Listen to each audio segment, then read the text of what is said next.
Dalam upaya menyampaikan kabar baik itu, ternyata mereka tidak selalu melalui jalan yang mulus, salah satunya ketika berhadapan dengan Bar Yesus, seorang tukang sihir dan nabi palsu yang juga kawan dekat dari pemimpin wilayah yang mereka datangi pada saat itu. Dicatat bahwa Bar Yesus berupaya untuk menghalang-halangi Gubernur Siprus dan orang lain yang ingin mendengarkan berita Injil Yesus Kristus yang hendak disampaikan kedua utusan itu. Namun Roh Kudus melalui Saulus memiliki kuasa lebih besar dari tukang sihir itu, dan membuat ia menjadi buta karena kutukan Tuhan.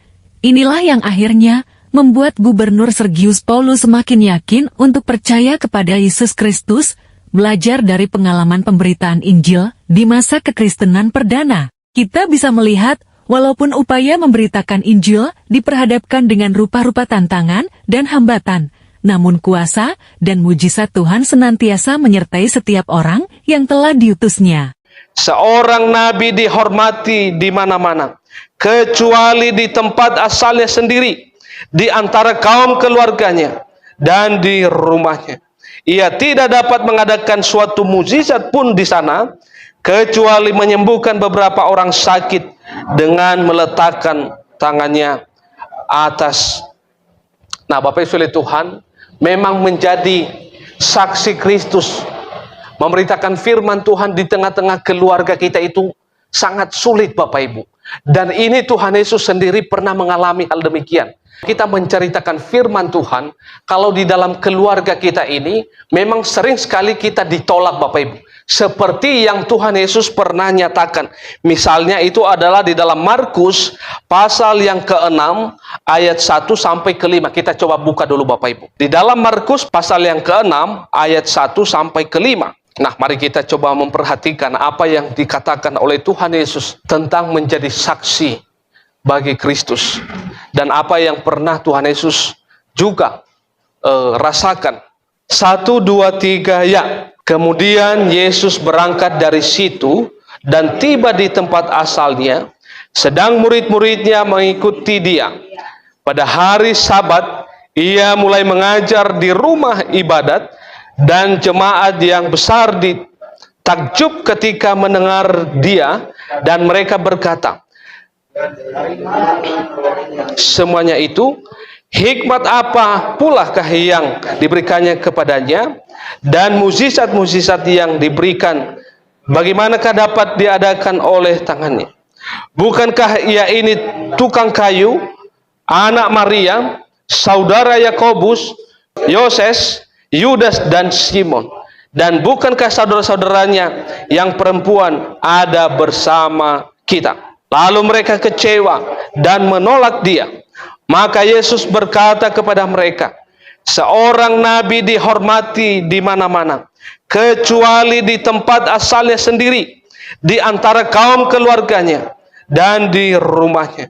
Ia tidak dapat mengadakan suatu mujizat pun di sana, kecuali menyembuhkan beberapa orang sakit dengan meletakkan tangannya atas. Nah, Bapak Ibu sekalian Tuhan, memang menjadi saksi Kristus, memberitakan firman Tuhan di tengah-tengah keluarga kita itu sangat sulit, Bapak Ibu. Dan ini Tuhan Yesus sendiri pernah mengalami hal demikian. Ketika dia pulang ke kampungnya, kampung Yesus di mana Bapak Ibu? Di Nazaret. Ketika Tuhan Yesus pulang ke kampungnya dan ketemu dengan orang-orang yang bersama-sama dengan dia di sana dan memberitakan firman kepada mereka, apa reaksi daripada orang-orang itu? Mereka melihat bahwa, oh, ini adalah anak Maria, anak Yusuf, anak tukang kayu itu. Mereka menolak Yesus. Sehingga Tuhan Yesus mengatakan di ayat yang keempat bahwa, maka Yesus berkata kepada mereka, seorang nabi dihormati di mana-mana, kecuali di tempat asalnya sendiri, di antara kaum keluarganya, dan di rumahnya. Memang susah Bapak Ibu, sulit kalau bersaksi dan juga mengajak keluarga kita, memang agak sulit. Dan ini Tuhan Yesus mengalami sendiri. Tetapi Tuhan akan memberikan kita kemampuan. Itu adalah janji Tuhan. Tuhan akan memberikan kita kuasanya, karunia-karunia-Nya untuk boleh menjadi saksi di tengah-tengah keluarga kita. Bapak Ibu, saya ingat sendiri, saya pelayanan di luar pulau saya, Belum tentu apa yang saya ajarkan, misalnya di tempat ini, keluarga saya menerima itu. Saya boleh mengajarkan orang lain, tetapi keluarga saya tidak menerima itu. Nah, Bapak Ibu sekalian Tuhan, ini adalah sesuatu hal memang agak susah menjadi, tetapi Tuhan akan memberikan kita kuasa seperti yang tertulis tadi di ayat yang ke-8. Tetapi kamu akan menerima kuasa. Maka jangan pernah berhenti untuk menjadi saksi Kristus di tengah-tengah keluarga kita. Amin. Mereka yang belum bertobat, mereka yang belum percaya kepada Kristus, ajak mereka, doakan mereka. Tuhan akan memberikan kita kuasa untuk menarik mereka, kita bawa mereka ke gereja, sehingga mereka menerima, yaitu anugerah keselamatan itu. Amin. Maka kita harus, yaitu beritakan firman Tuhan kepada mereka yang sudah menjadi Kristen tetapi belum bertobat. Banyak itu Bapak Ibu ya. Mereka sudah menjadi Kristen tetapi belum sungguh-sungguh bertobat. Mereka masih hanya berstatus KTP. Datang ke gereja enggak. Datang persekutuan tidak. Juga dalam segala sesuatu dalam gereja mereka tidak pernah datang. Berarti Kristen apa itu Bapak Ibu?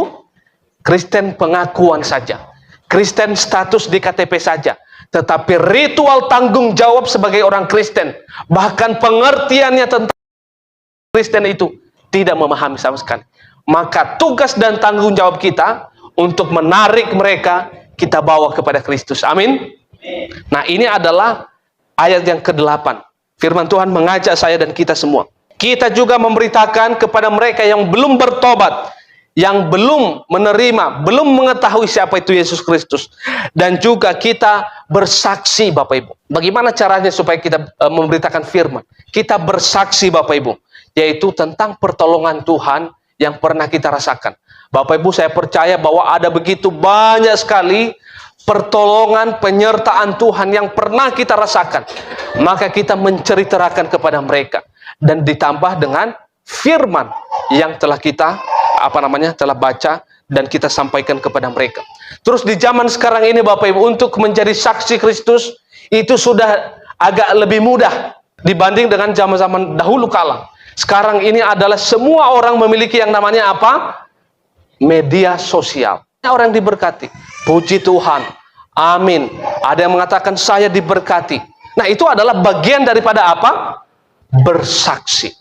Nah, ini adalah di ayat yang ke-8 tadi dikatakan bahwa tetapi kamu akan menerima kuasa kalau Roh Kudus turun ke atas kamu dan kamu akan menjadi saksiku. Mulai dari Yerusalem sampai kemana? Ke ujung bumi. Maka kita harus menjadi saksi Kristus. Seperti yang tertulis di dalam Injil Matius pasal 28 ayat yang ke-19 sampai 20 dikatakan bahwa karena itu pergilah, jadikanlah apa Bapak Ibu? Jadikanlah semua bangsa muridku. Jadi Tuhan Yesus menginginkan kita, yaitu pergilah. Supaya apa? Supaya semua orang ini, itu yang diinginkan Tuhan Yesus, menjadi muridnya. Mereka sudah percaya, maka mereka akan dibaptis dalam nama Bapa, Anak, dan Roh Kudus. Teman-teman silakan ikuti media sosial ini dan jangan lupa untuk like, komen, dan bagikan tayangan ini supaya menjadi informasi bermanfaat bagi teman-teman di luar sana yang belum mengetahui hal ini. Salam sehat, tetap semangat, Tuhan Yesus memberkati kita semuanya.